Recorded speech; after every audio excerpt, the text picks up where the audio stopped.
Buying property off plan versus buying existing property.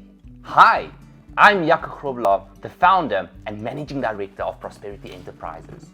Should you buy a property off plan, or should you rather invest in an existing property? This is one of the questions that I very frequently get when we speak about property investment. Now, there are advantages and disadvantages of investing in an off-plan property, and as well as advantages and disadvantages in investing in an existing property. Let's discuss some of those advantages and disadvantages. The advantages of buying a property off-plan is firstly that there are no transfer fees. Now, this is a big deal for some people, and the reason for that is because that is quite a substantial amount that you do not have to take out of your pocket on day one, which can help with cash flow. So you end up having to take much less money out of your pocket, and that helps with your cash flow. The second reason why an off-plan property might make sense is the fact that you can secure that property today, but only take occupation of that property in a year or 2 years' time, and by that time the value of the property could have appreciated. It can also be that if that property is being developed in a good up-and-coming area, that there's good capital appreciation in the area where that property is being built. The third benefit is, of course, customization. You can customize the cupboards or the floor or the countertop that you want, and you can customize that property to what you like. And then lastly, there's cash flow flexibility. Sometimes there's a cashback that the developer gives you. Sometimes they guarantee rent for the first year or the first 2 years, and all of that gives you security and certainty of how your cash flow is going to look. There are, however, also some disadvantages to buying property off plan. The disadvantages of buying property off plan is the fact that you would usually pay a premium price. This is not a motivated seller that you can go to and negotiate the price down and buy the property 10, 20, 30% below market value.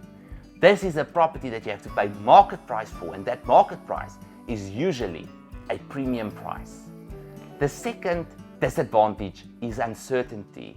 You do not know what may happen while these properties are being built. It might be that the developer goes under, or it might be that there are market fluctuations and that the economy changes while you are waiting for the property to be built.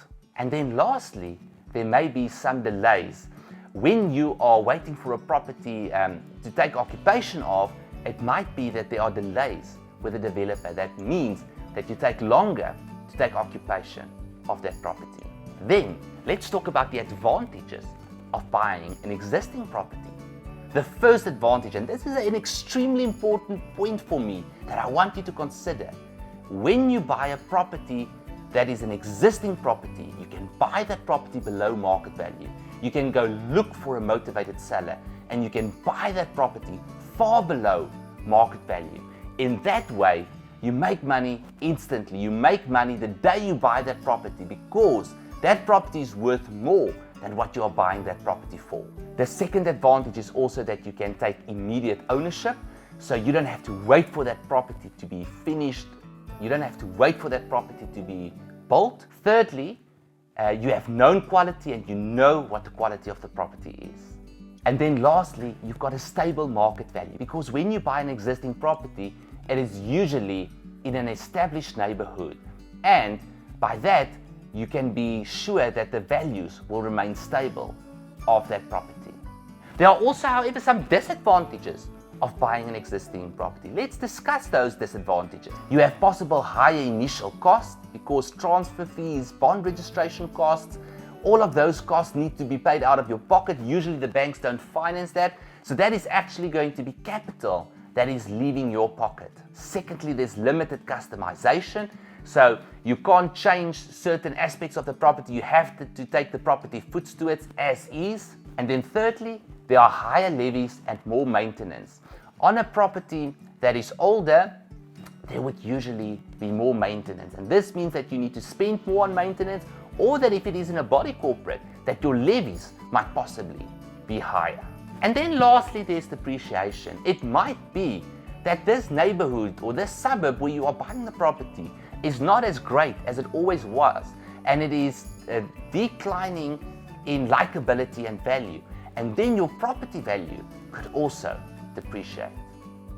If you want Prosperity Enterprises to help you to structure and build your property portfolio, make sure to book a one-on-one consultation with us. If you like this content, remember to like, share, and subscribe. Thank you.